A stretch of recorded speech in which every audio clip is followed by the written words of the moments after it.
Radio Educación presenta El fin justifica a los medios.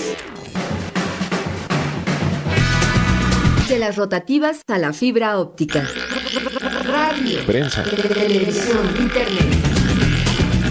El fin justifica a los medios. Expresiones mediáticas contemporáneas. Hola, ¿qué tal, amigas, amigos? Qué bueno que están en sintonía con esta revista radiofónica dedicada a la comunicación. Como siempre, les saluda Graciela Ramírez a nombre de todo el equipo y en compañía de José Ángel Domínguez. ¿Cómo estás, querido José Ángel? Encantado de saludarte a ti, Graciela, y a todos los amigos y amigas que están interesados e interesadas en estos temas que a nosotros nos parecen muy, muy relevantes.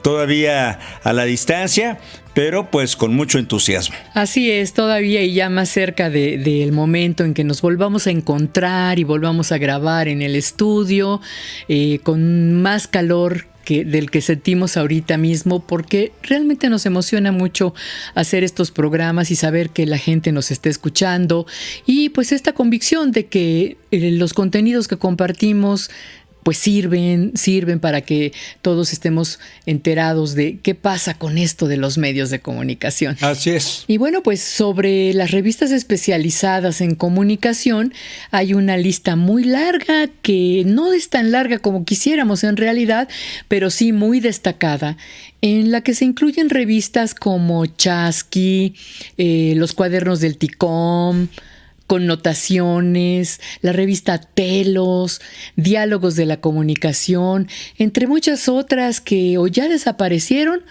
o se publican actualmente de manera digital. Efectivamente. Sin embargo, la revista de comunicación pionera en Internet se llama Razón y Palabra, la cual cumplió 25 años, por lo que dedicaremos nuestra entrevista a conversar con destacados académicos que han estado alrededor de este esfuerzo y que ya nos dirán cómo surgió la necesidad de esta revista, cuál ha sido su contribución, a qué fines sirve esta reflexión, el intercambio entre especialistas y las vicisitudes que nunca faltan, por supuesto, que se viven para mantener un emprendimiento editorial como este durante un cuarto de siglo. Así que lo invitamos a acompañarnos en nuestra entrevista con Octavio Islas, Fernando Gutiérrez, Jesús Galindo, Alejandro Ocampo y Marco López Paredes. También vamos a escuchar un reportaje sobre el libro Activismo Mediático Híbrido, un libro que acaba de presentarse y que está disponible de manera digital, y también Notimedios con nuestro resumen de las noticias de comunicación más importantes de la semana. Le invitamos a que se quede y participe aquí en El Fin Justifica a los Medios.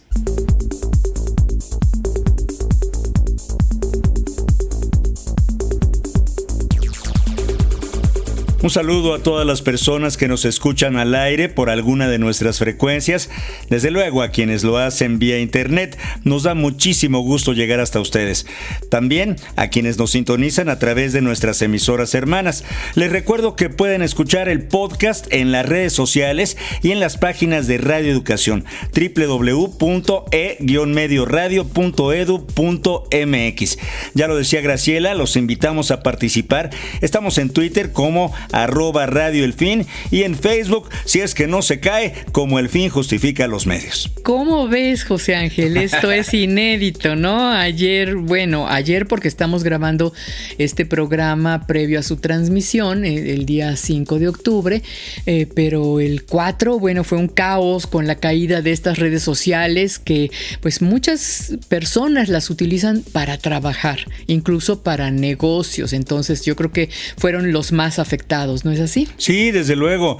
No solo las comunicaciones familiares, amistosas o de otra índole social, sino justamente que se han convertido en herramientas básicas para el trabajo a distancia, además de todas estas cuestiones de comunicación y de estar en contacto con familiares y amigos. En fin, nos mostró nuestra cada vez mayor dependencia a estas redes y cómo en un momento determinado determinado y así, chasqueando los dedos, podemos perder este tipo de conexiones. Preocupante, pero interesante para la reflexión. Así es, la fragilidad de estas redes digitales que pues están en internet y que, como vemos, no son infalibles. Pues vamos ahora a presentarles Notimedios con la selección de las noticias de comunicación más importantes de la semana. Esta sección es realizada por nuestra querida compañera Ángeles Medina. Notimedios.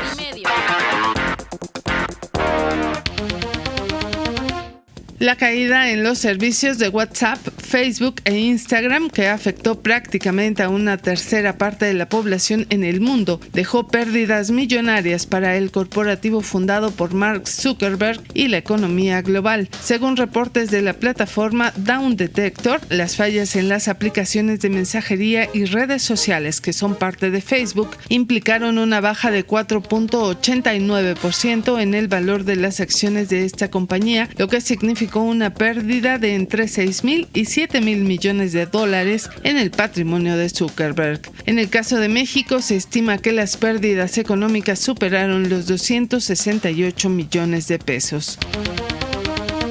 El Consorcio Internacional de Periodistas de Investigación puso al descubierto la riqueza secreta de más de 3.000 políticos y empresarios mexicanos que habrían llevado a paraísos fiscales con la colaboración de bancos, asesores y despachos legales miles de millones de dólares. De acuerdo con la investigación denominada Papeles de Pandora, un grupo de periodistas revelaron los negocios offshore de al menos 3.047 mexicanos, entre los que destacan Julio Scherer Ibarra, ex consejero jurídico del presidente Andrés Manuel López Obrador, Jorge Arganis Díaz, secretario de Comunicaciones y Transportes, y Armando Guadiana, senador por Morena. También figuran amigos y familiares del expresidente Enrique Peña Nieto, celebridades y multimillonarios como Germán Larrea y María Asunción Aramburu Zavala, así como empresarios, contratistas, gobernadores y exgobernadores. Por estas revelaciones, la Unidad de Investigación Financiera ya inició las pesquisas derivadas por los Papeles de Pandora. En esta trama también se involucra a políticos y funcionarios de 90 países, incluyendo a celebridades y a algunos criminales. La Oficina del Alto Comisionado de Naciones Unidas para los Derechos Humanos dio a conocer que a lo largo de este 2021 se han documentado los asesinatos de 6 periodistas en México. El último fue el de Jesús Manuel González Reyes, ocurrido el pasado 28 de septiembre en Cuernavaca, Morelos. Frente a este contexto, el organismo internacional reiteró que reforzar la prevención y sancionar a los responsables conforme a la ley son medidas esenciales que deben implementar las autoridades para evitar la repetición de los asesinatos y agresiones contra el gremio periodístico. Asimismo, llamó a las autoridades a cumplir con su deber de investigar con pleno apego a los estándares de debida diligencia para dar con los responsables del asesinato de Jesús Manuel González, un hecho que condenó enérgicamente. El subsecretario de Derechos Humanos de la Secretaría de Gobernación, Alejandro Encinas, afirmó que el recrudecimiento de los ataques contra periodistas y defensores de derechos humanos ha incrementado en 88% el padrón de quienes se acogen al mecanismo de protección diseñado por el gobierno federal. El funcionario calificó de alarmante que entre 40 y 50% de estas agresiones sean perpetradas por autoridades estatales y municipales, en muchos casos coludidas con el crimen organizado. Por su parte, el titular del mecanismo de protección, Enrique Irazoque, recordó que en lo que va de este gobierno han sido asesinados 47 periodistas y 94 activistas, y señaló que el número de sentencias por estos casos confirman la elevada impunidad en estos sectores. El consejero del Instituto Electoral de la Ciudad de México, Mauricio Huesca, advirtió que los llamados influencers amparados en la libertad de expresión generan efectos perniciosos en la equidad de los procesos electorales. Al participar en un foro organizado por la Fundación Universitaria del Área Andina de Colombia, el consejero señaló que con la pandemia del COVID-19 y debido al perfil de los nuevos votantes, parte de las campañas pasadas se efectuó efectuaron en las redes sociales, donde se difundieron ideas y hubo debate, así como la presencia masiva de personas que venden sus servicios incluso por medio de empresas de publicidad. América Móvil aprobó la escisión de las torres de telecomunicaciones y otra infraestructura pasiva desplegada en países de América Latina, lo que dará paso a la empresa Sitios Latinoamérica. Derivado de esta separación, América Móvil aportará a la nueva empresa una porción de su capital social, de sus pasivos y activos, que equivalen a todas las acciones en torres de telecomunicaciones y otra infraestructura de las que el corporativo es dueño en conjunto con algunas subsidiarias. En noticias internacionales, una ex empleada de Facebook acusó a esta red social ante el Congreso de Estados Unidos de valorar más sus ganancias que la seguridad de sus usuarios. Hasta aquí las noticias de comunicación más importantes de la semana. Le invitamos a que consulte la sección completa en nuestras redes sociales. Consulta Notimedios en nuestras redes sociales. De verdad vas a encontrar noticias verificadas y muy interesantes. Bueno, hay alguna actividad por ahí también interesante, ya que hablamos de interés en torno a la comunicación, Graciela. Así es, un evento muy anunciado, muy esperado y que les hacemos llegar a petición de Florence Toussaint y de Francisco Sierra Caballero, dos grandes académicos que están organizando este 12º Congreso Internacional de la Unión Latina de Economía Política de la Información, la Comunicación y la Cultura, ULEPIC. Es una asociación científica internacional de la Universidad de Sevilla, en España, que va a tener su congreso aquí en México los días 11, 12 y 13 de octubre. Así que les invitamos a que entren a su página para que se enteren de dónde, cuándo, quiénes van a participar. La dirección es www.ulepic.org.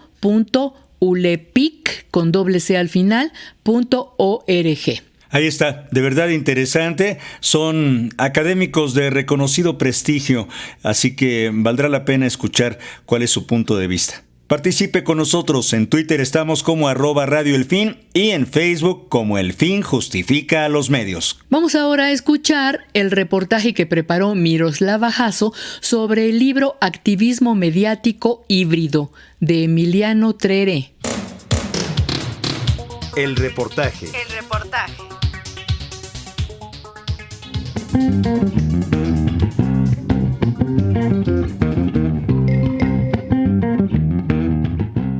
El pasado 21 de septiembre, el Instituto Frederick Ebert Stiftung de Comunicación en América Latina presentó el libro Activismo Mediático Híbrido de Emiliano Trere, obra ganadora del premio Outstanding Book Award 2019 por la Asociación Internacional de la Comunicación.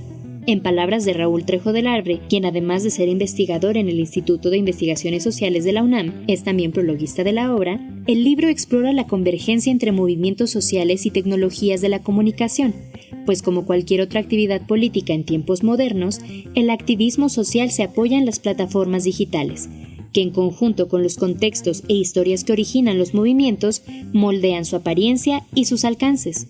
Todo esto sin dejar de lado los medios tradicionales. En lo que el autor considera su obra más ambiciosa hasta la fecha, se recogen las reflexiones, los estudios y las experiencias vividas a lo largo de 8 años de viajes por Italia, México, España y Grecia, lugares en los que pudo presenciar el surgimiento de movimientos sociales como el 15M y el Yo Soy 132.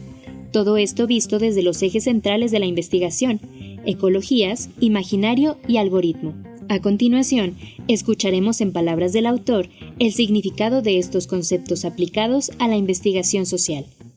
Recuperar una visión ecológica significa mirar a todo el entramado tecnológico, de prácticas tecnológicas, ¿no?, que están alrededor de un movimiento, todo. Una mirada ecológica dice cuáles son los actores, son múltiples, cuáles son las tecnologías también y cómo se interrelacionan, cuál es el entramado y tal. En cada grupo activista, en cada movimiento, son unas conexiones originales y mirarlas en el contexto también donde pasa. Entonces una ecología es una mirada, este toque conceptual conceptual e incluso metodológico, ¿no? Miramos a los movimientos como entramados complejos de forma ecológica, de tecnologías, de prácticas, de artefactos, de textos, de forma contextual, y eso significa obviamente mirarlos cada uno en su contexto sociopolítico y también económico. Y esta es la ecología, reivindicar una mirada compleja, más allá de estos enfoques miopes en símbolos individuales, plataformas, porque sabemos, y no caer en la trampa de la novedad cool. El discurso algorítmico como una especie de reivindicación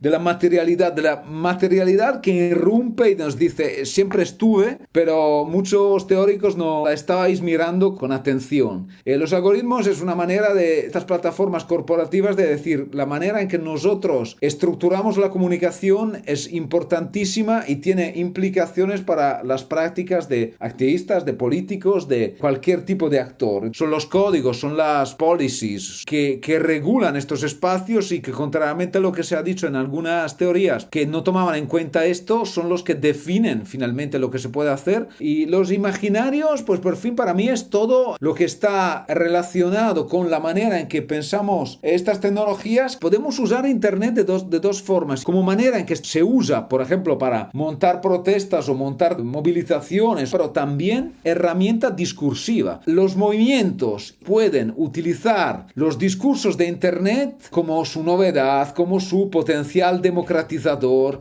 y pueden usarlo como fuerza política. La obra tiene un gran valor cuando se toma en cuenta que se trata de uno de los pocos trabajos de investigación en castellano que problematiza el papel de las redes sociales y los medios digitales dentro de los movimientos sociales, como bien nos dice a continuación Dorismilda Flores Márquez, doctora en estudios científicos sociales y maestra en comunicación de la ciencia y la cultura por el ITESO. En primer lugar, el libro cubre un vacío en los estudios sobre movimientos sociales que se han caracterizado por cierta miopía frente a los medios y a las prácticas de comunicación. Y en ese sentido creo que el libro aporta elementos para problematizar esta miopía, pero el libro aporta también muchos elementos para los estudios de comunicación, porque así como hay miopía en los estudios de movimientos sociales frente a los medios, a veces en los estudios de comunicación nos pasa lo mismo, pero al revés, no siempre alcanzamos a ver la relevancia de los movimientos sociales, que Emiliano enfatiza también porque son espacios privilegiados para comprender las complejidades de esta incorporación de las tecnologías en nuestras sociedades. En Latinoamérica tenemos esta muy buena costumbre de contextualizar todo en términos sociales, culturales, políticos, económicos, pero a veces se nos escapa lo tecnológico, no porque no lo consideremos, sino porque no lo problematizamos lo suficiente. Y a veces ocurre lo contrario, se pone tanto el foco en los medios, en las innovaciones, que se pierde el papel de las audiencias, los usuarios, las resistencias y las maneras en que estos van haciendo otra serie de cosas con lo material. Y entonces, esto que Emiliano y algunos otros colegas, muy pocos, honestamente, ponen en la mesa es una necesidad de reconciliar estas perspectivas para entender las complejidades de nuestros tiempos. Los casos prácticos deben ser un desafío a las teorías para construir a partir de estos nuevas interpretaciones y perspectivas. Raúl Trejo del Arbre, quien también participó durante el evento de presentación, aprovechó para precisar sobre los verdaderos efectos que tienen las redes y los medios digitales en los procesos sociales, y señaló que es este uno de los mayores aportes que hace la obra al campo de la comunicación. Escuchémoslo.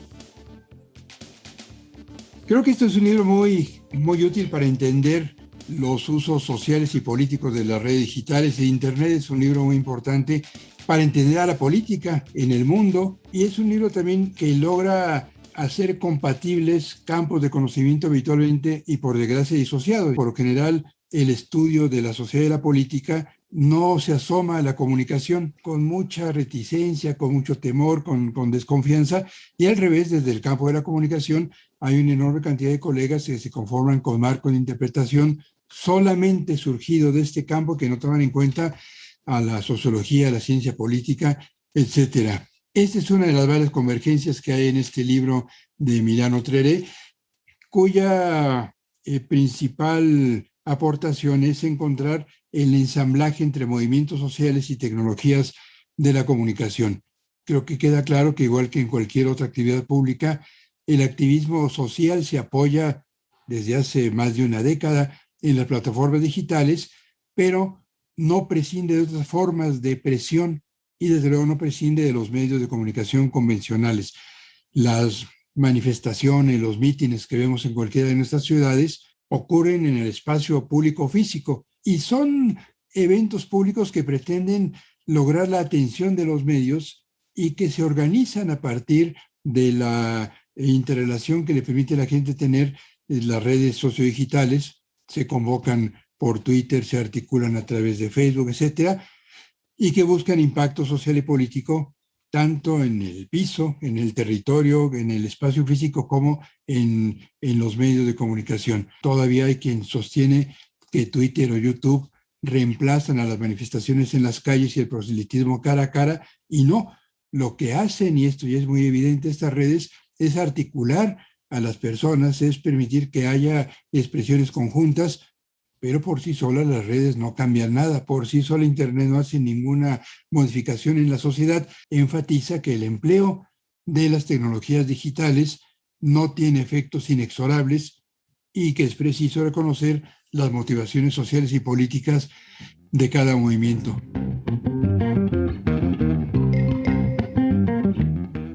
Así, la conversación queda abierta y se urge a la academia para seguir profundizando en este tema que aún es nuevo para la comunicación. Para aquellos que deseen adquirirlo, el libro Activismo Mediático Híbrido de Emiliano Treré está disponible a través de la página de FES Comunicación para su uso y descarga libre. Para El Fin Justifica los Medios, Miroslava Jasso.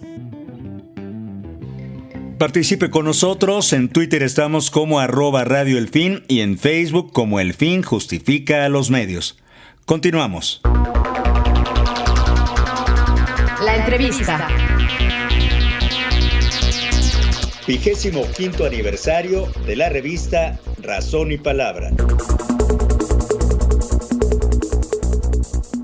La revista de comunicación Razón y Palabra es la primera revista científica web en castellano dedicada a temas de comunicación. Desde su fundación en 1996 ha tenido como objetivo general la difusión de las investigaciones de la comunidad académica en el contexto de la comunicología. A 25 años de su publicación ininterrumpida en el ciberespacio, contribuyendo a la generación y divulgación del conocimiento en comunicación, dedicamos este espacio a Razón y Palabra para hablar con sus creadores y colaboradores. Y nos da muchísimo gusto saludar a una serie de distinguidos académicos e investigadores, mi querida Graciela. Así es, tenemos en primer término a Octavio Islas. Él es doctor en Ciencias Sociales, licenciado en Sociología, maestro en Comunicación y Desarrollo, es especialista en Administración de Tecnologías de la Información, Comercio Electrónico y uno de los pioneros en Internet más destacados de México. Es además el fundador de la revista digital Razón y Palabra. Actualmente es académico de la Universidad Central del Ecuador y también del TEC de Monterrey, Estado de México. Bienvenido, Octavio, qué gusto que estés aquí con nosotros.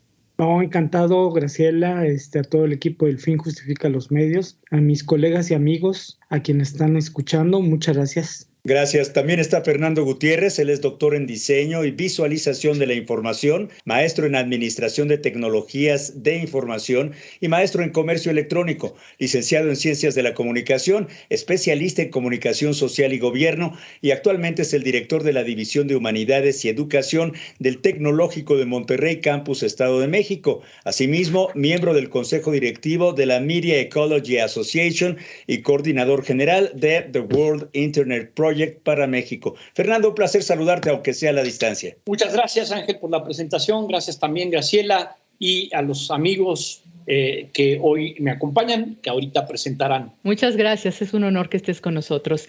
También está con nosotros Marco López Paredes. Él es doctor en Ciencias de la Comunicación, académico de la Pontificia Universidad Católica del Ecuador, presidente de la Red Iberoamericana de Investigadores en Publicidad, capítulo Ecuador, docente de varios programas de grado y posgrado en varias universidades de la región y director del Observatorio de Comunicación. Actualmente es director de Razón y Palabra. Bienvenido, Marco, muchas gracias. Muchas gracias a ustedes por este espacio y a mis queridos e ilustres colegas por también compartir este momento. Pues un saludo grande hasta Quito.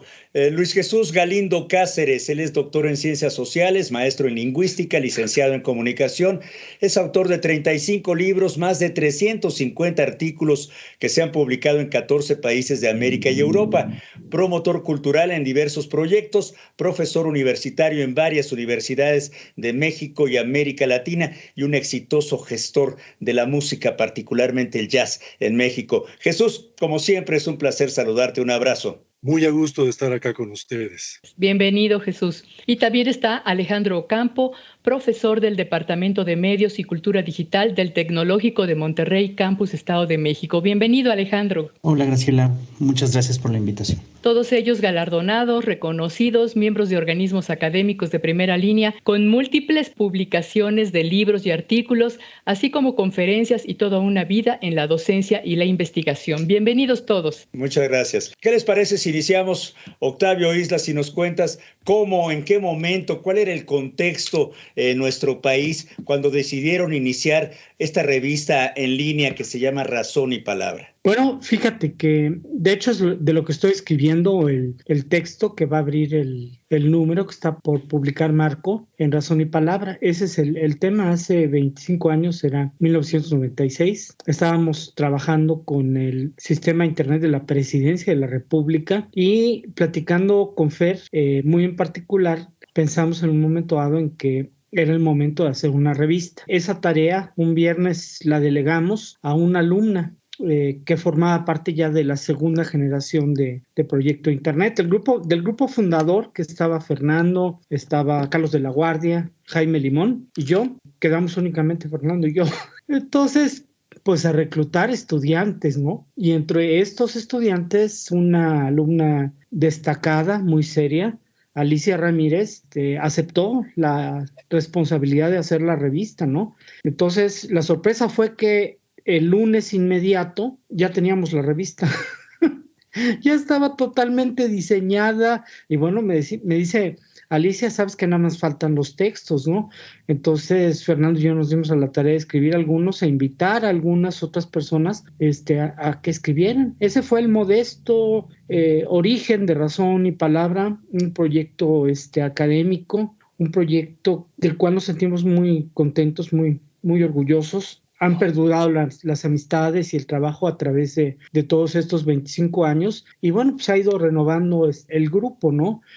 Alejandro fue director muchos años de Razón y Palabra en un momento muy, muy importante. Ahora tomó la estafeta Marco. Hemos tenido momentos muy buenos y otros muy malos. Cuando finalmente salgo de México y me voy a trabajar a Ecuador, la Universidad de los Hemisferios casi destruye la revista, ¿no? Así, tal cual. Una absoluta indiferencia por la revista. Y Marco ha hecho un trabajo monumental para resucitarla, para devolverla a sus mejores tiempos y para perfilarla Scopus. A nosotros nunca nos interesó, hubo una discusión con Chucho en su momento y no nos interesaba en un momento dado obtener tantas indexaciones, ¿no? Finalmente ya entendimos que de cierta manera es importante, no morimos por ello y sigue siendo un espacio muy interesante porque es latinoamericana. Cada número es muy interesante, el número de académicos de toda Iberoamérica que finalmente publican con nosotros, ¿no? Y es un espacio que le ha dado muchísima oportunidad a comunicólogos, a estudiantes incluso que están en un momento dado comenzando, y no la política elitista, que conozco mucho de ello en otras revistas, de que te llegan, en serio, te llegan unos 400 artículos, todos de muy buena factura, y sencillamente te quedas con 20, ¿no? Y los otros 380, pues ¿dónde quedan? Con nosotros quizá no llegan tantos, elegimos lo mejor, pero tratamos siempre de dar oportunidad a gente que está empezando o que los textos son muy buenos. Es difícil dejar para nosotros un texto fuera. Entonces ha habido algunos números de más de 1000 cuartillas. Es imposible en un momento trabajar con con ese ritmo, pero hemos tenido varios números de más de 1000 cuartillas. ¿Por qué? Porque pues ha sido esa mística, ¿no? De solamente si el texto es muy malo, no se publica, pero si es un texto que en un momento dado aporta algo, resulta innovador, no importa que lo haya firmado Pito Pérez, ¿no? Y que sea un perfecto desconocido, el texto vale per se, no por las credenciales del escritor, y lo publicamos, ¿no? Entonces ha sido una ruta muy hermosa, difícil, estos 25 años. Es un milagro, Razón y Palabra. Sin apoyo institucional en algunas ocasiones y trabajando en situaciones muy, muy adversas, no hemos dejado de publicar con la regularidad deseable cada número, ¿no? ¿Y cuál es el contexto en el que surge la revista? En ese momento Internet estaba comenzando en México, las instituciones estaban empezando a entrar a este medio. No sé si Fernando nos quiera platicar de esto. Pues sí, mira, en realidad México entra a Internet en 1989, es cuando se tiene la primera conexión, precisamente por parte del Tecnológico Monterrey hacia el estado de Texas y luego hacia Colorado. Sin embargo, había restricciones. Internet estaba funcionando nada más en el ámbito educativo, podían pues conectarse a través de las bibliotecas, algunas universidades, en principio, insisto, el tecnológico, pero casi de forma paralela la Universidad Nacional también logró su conexión, así que estudiantes y profesores de pues estas dos casas de estudio tenían esa posibilidad. Es a principios de los 90 cuando desaparecen estas restricciones que había, ¿no? Comerciales para Internet, y se empieza pues a masificar, ¿no? Empieza a llamar la atención y ya gente fuera del ámbito académico empieza a tener interés por este tema. Y curiosamente, en ese tiempo, estoy hablando de principios de los 90, pues se gesta el movimiento zapatista, del cual Chucho puede platicar. Chucho dedicó un libro al movimiento muy, muy interesante y se valió de esta tecnología a tal grado que recordarán un titular de un periódico, ¿no?, de circulación nacional, ¿no?, que retomaba una frase de quien fue en ese momento secretario de Relaciones Exteriores, que decía que la guerra del EZLN era una guerra de tinta e Internet, porque precisamente el ejército zapatista se valió de Internet para poder difundir lo que estaban haciendo, ¿no?, sus ideales. Entonces era tiempo muy interesante lo que estaba pasando en México, y pues lo que también estaba pasando en todo el mundo, porque en esas fechas, en los 90s, la gente empezaba a conocer, gracias también a otra cuestión importante que fue el desarrollo del ambiente web, que lo hizo muy atractivo, todo lo que era Internet. Empezó a conocer sobre el tema y empezó a interesarse sobre todo lo que giraba en torno a este medio. Alejandro Campo, nos ha dicho Octavio Islas que durante algunos años estuviste al frente de Razón y Palabra. Años complicados, años con subida, con bajada. ¿Cuál sería tu experiencia? ¿Cómo le dejaste la estafeta a los siguientes directores? Para que nos cuente Marco Vinicio después cómo está la acción actualmente. ¿Qué nos dices? Gracias, José Ángel. Pues en realidad fueron subidas, no podría ser de otra manera. Ahora que comentaba Fernando este tema de que Razón y Palabra lleva también en buena medida la historia del desarrollo de Internet y de todo lo que estaba alrededor o ha estado alrededor de las primeras versiones de la revista, eran versiones que hacíamos en HTML, en programación. O sea, hacer un sitio web requería de conocimientos de programación, que de cualquier manera el HTML es un lenguaje de programación muy sencillo, pero que implicaba meterse al código, ajustar, entender tablas, entender marcos, acentuar inclusive, porque eso era algo que teníamos que cuidar mucho. Entonces, todo el tema por ejemplo, de los pies de página, que requería anclas de ida y anclas de vuelta, ¿no? Entonces, la parte de la revista implicaba la producción como tal de los archivos.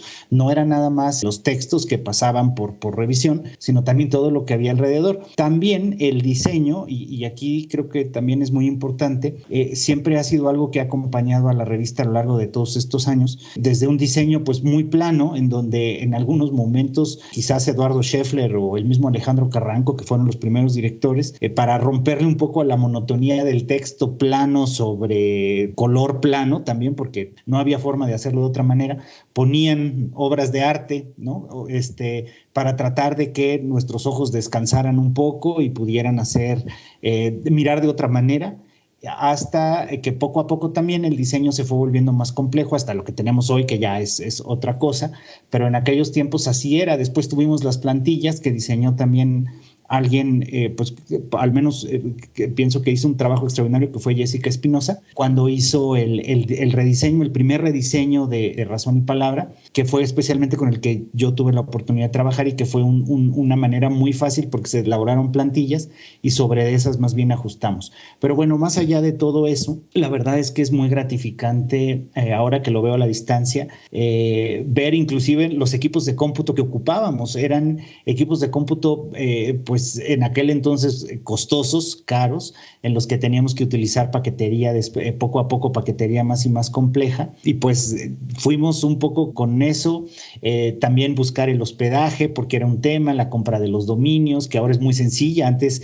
implicaba una serie de pasos también más complejos, y al final, pues cuando hoy, después del trabajo que ha hecho Marco Vinicio, la realidad es que pues da mucho gusto, y todo esto no ha sido bajada, ha sido subida hasta en términos personales, el acompañar a tantas personas que escriben, que dedican también tiempo, y otras a que leen y que encuentran ahí cuestiones valiosas, y las oportunidades que ha habido de hacer amistades, inclusive con personas que están en lugares tan lejanos como Australia, como algunos países de Asia, Sudamérica, por supuesto. Ahí siempre ha habido una relación cercana por cuestiones de idioma, pero es de verdad muy gratificante, y hoy a la distancia pues no puede uno sino agradecer por estar ahí. Otra cosa que ha ido creciendo es la investigación en comunicación, que desde aquellos años empezó a crecer en las universidades. Los investigadores de la comunicación se volcaron a estudiar Internet. ¿Quiénes son los que han puesto atención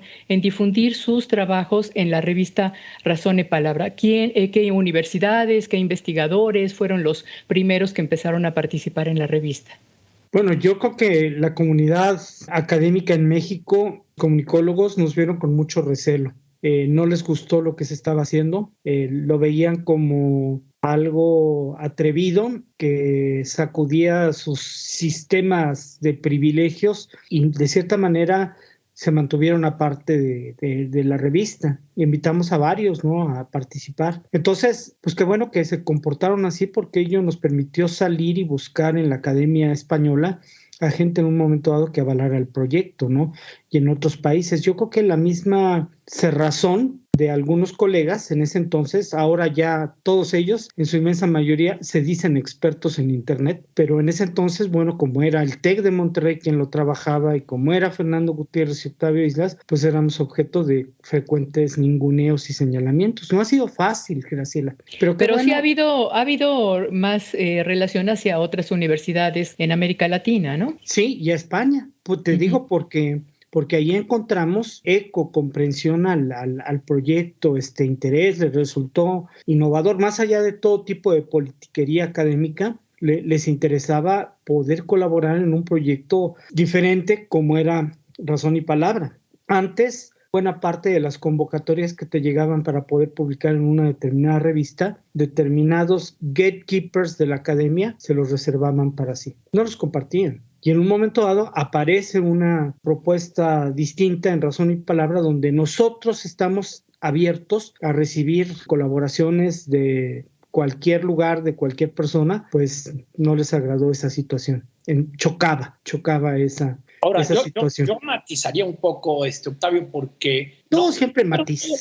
No fueron todos los investigadores, sino Pues incluso la gran mayoría, Carlos. No estaría aquí Jorge, ni Javier, ni Raúl, ni mucha gente que colabora constantemente con la revista. Efectivamente, sí hubo, como suele suceder en este ámbito, pues quienes no creían en el proyecto, pero yo más bien diría que hubo mucho más gente que creyó y que nos permitió pues construir esto que ahora está cumpliendo 25 años, ¿no? No me gustaría quedarme con la idea de que prácticamente todo el ámbito fueron algunas personas que en un principio pues, no creyeron en el proyecto, pero muchas otras que sí y que hoy nos permiten pues estar contando precisamente esta historia. Claro, y celebramos estos 25 años de la revista Razón y Palabra con nuestros invitados Octavio Islas, Fernando Gutiérrez, Jesús Galindo, Alejandro Campo y Marco López Paredes, académicos, investigadores de la comunicación del Internet.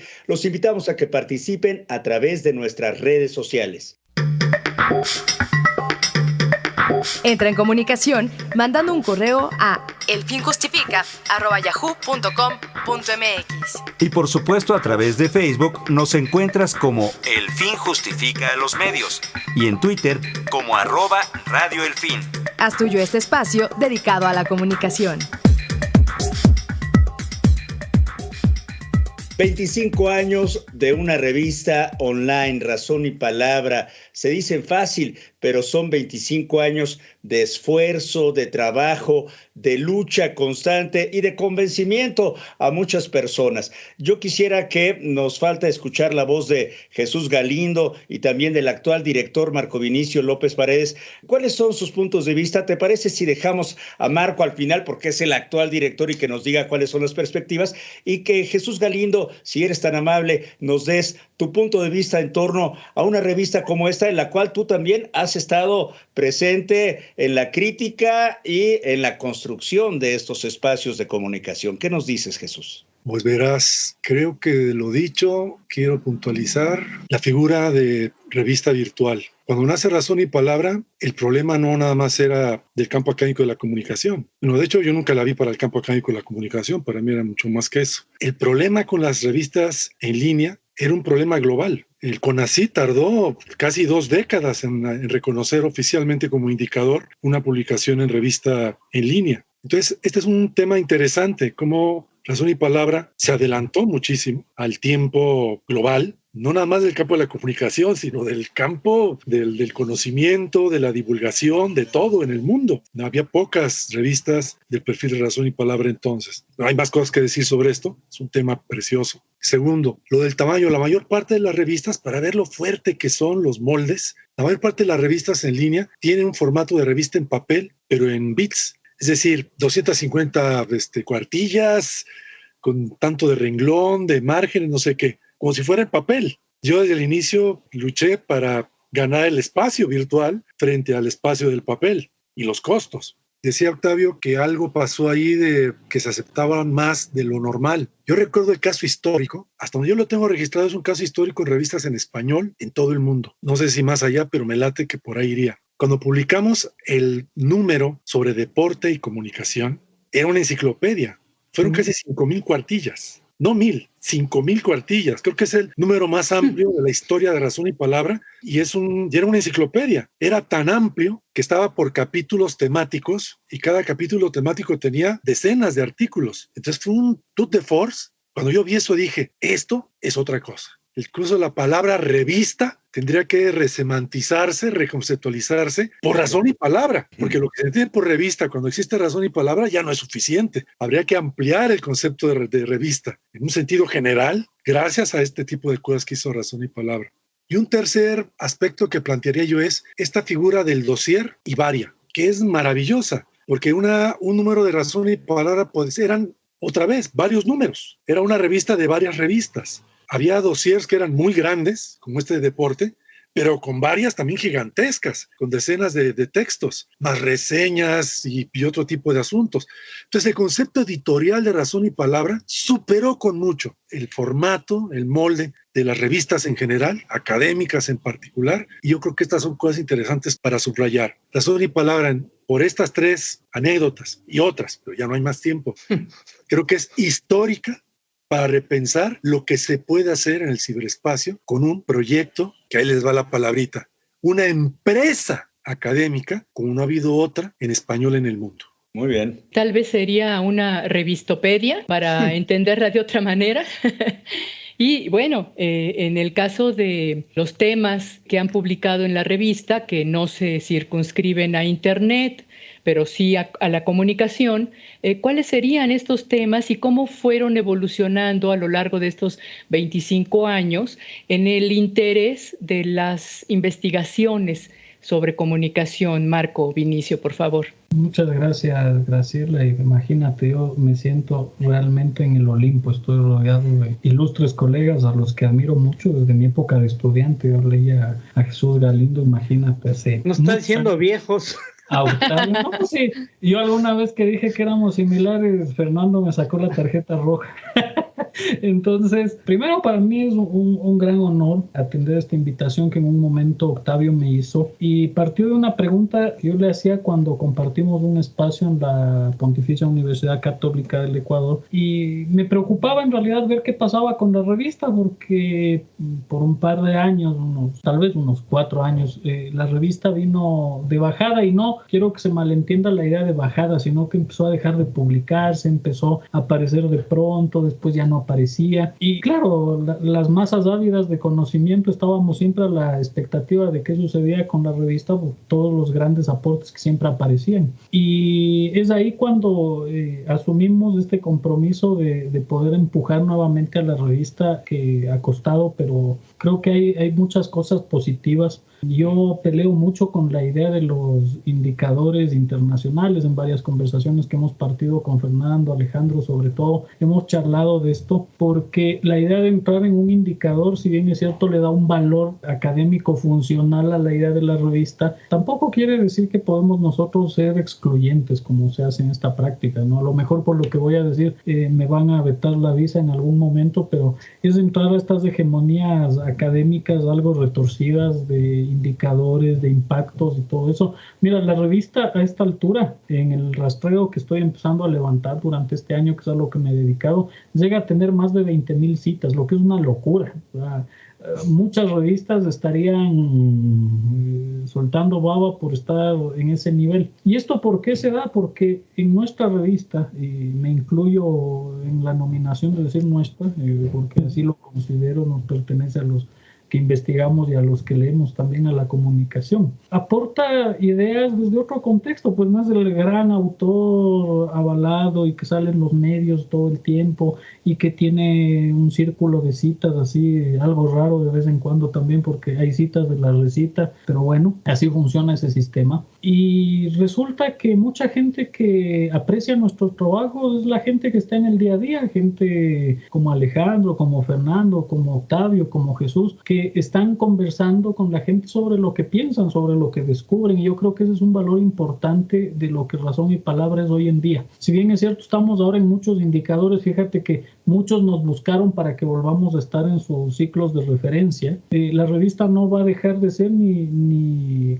jamás cambiará su visión de aporte a la sociedad. Yo creo que Razón y Palabra es un capital para el mundo en realidad, porque no solamente es Iberoamérica, yo aquí quiero romper un poco ese espectro. Yo tengo gente que nos ha citado desde Rusia, desde China, de alguna forma harán cambios porque también se empezaron a aparecer textos en inglés, le empezamos a dar palo al término anglosajón también de vez en cuando. Entonces los artículos empiezan a aparecer por todo lado y Razón y Palabra superó ese espectro de todo lado y es un aporte fabuloso. Yo creo que todo el que haya hecho algo en comunicación ha llegado a Razón y Palabra y todo lo que ahí se hace. Ahora, yendo más en concreto, Graciela, a lo que me preguntabas, ¿cuáles son los tópicos hoy en día? Pues tenemos de todo. Las coordinaciones de los números que están ya casi segmentadas hasta el 22 tienen gente de Portugal que va a editar un número que habla sobre discursos de odio, cómo se están fundamentando desde la idea del racismo. Tenemos desde la comunicación corporativa, la comunicación empresarial. Tenemos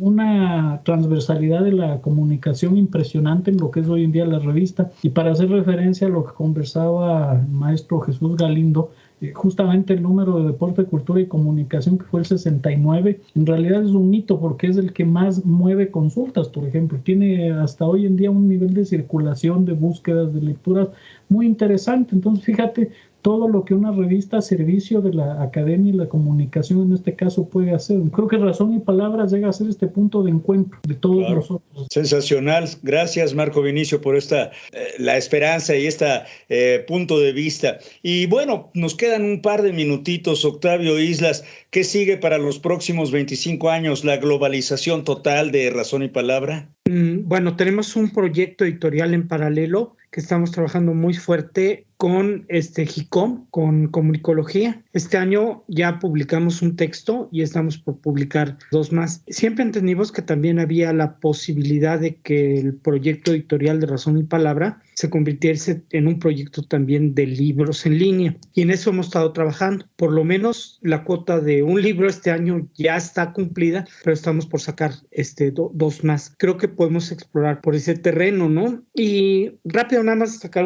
una cuestión importante. Nosotros creo que fuimos muy abiertos para colaborar con otros proyectos similares y nunca los vimos como competencia. Al contrario, entendíamos que tenían que pasar de lo físico a lo virtual, del papel a internet. Y fue el caso de Revista Mexicana de Comunicación con Omar Raúl Martínez, a quien le ayudamos mucho y lo extrañamos muchísimo también para que Revista Mexicana de Comunicación pasara al ciberespacio. Y el mismo caso con Carlos Padilla en Zócalo, ¿no? Tal cual, los sitios fueron desarrollados por nuestro equipo y les sentamos las bases para que ellos también trabajaran en el ciberespacio, ¿no? Entre más revistas académicas o finalmente de interés para los comunicólogos estuvieran en el ciberespacio, nosotros entendíamos que estábamos cumpliendo el cometido de lo que habíamos iniciado. No nos cerramos a compartir lo que ya sabíamos con otros proyectos de algunos colegas. Es el espíritu de Razón y Palabra y de los investigadores que participan.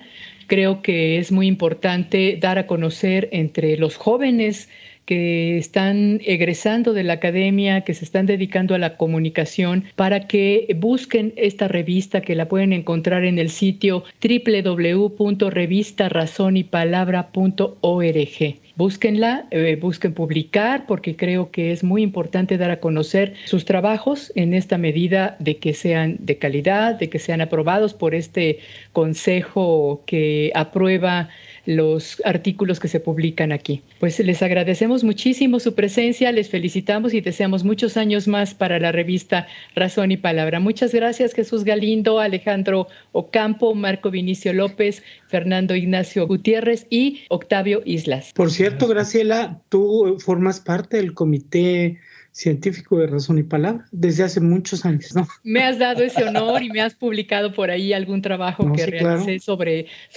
este programa, El fin justifica los medios, cosa que te agradezco muchísimo, Octavio. Un abrazo para todos ustedes. Bueno, pues nuevamente una felicitación por el aniversario número 25 de la revista Razón y Palabra. Les invitamos a consultarla. Es muy interesante, tiene muchísimos textos que son de interés tanto para estudiantes de comunicación como para académicos, investigadores de esta disciplina tan interesante. Así es, y también para el público en general, porque hay muchísimos temas, de verdad, vale la pena. Bueno, pues muchísimas gracias por su compañía, los esperamos la próxima semana y les recordamos que aunque ya estamos en semáforo amarillo, hay que seguir apoyando las medidas sanitarias, hay que cuidarse, cuidar a los demás, cuidémonos todos.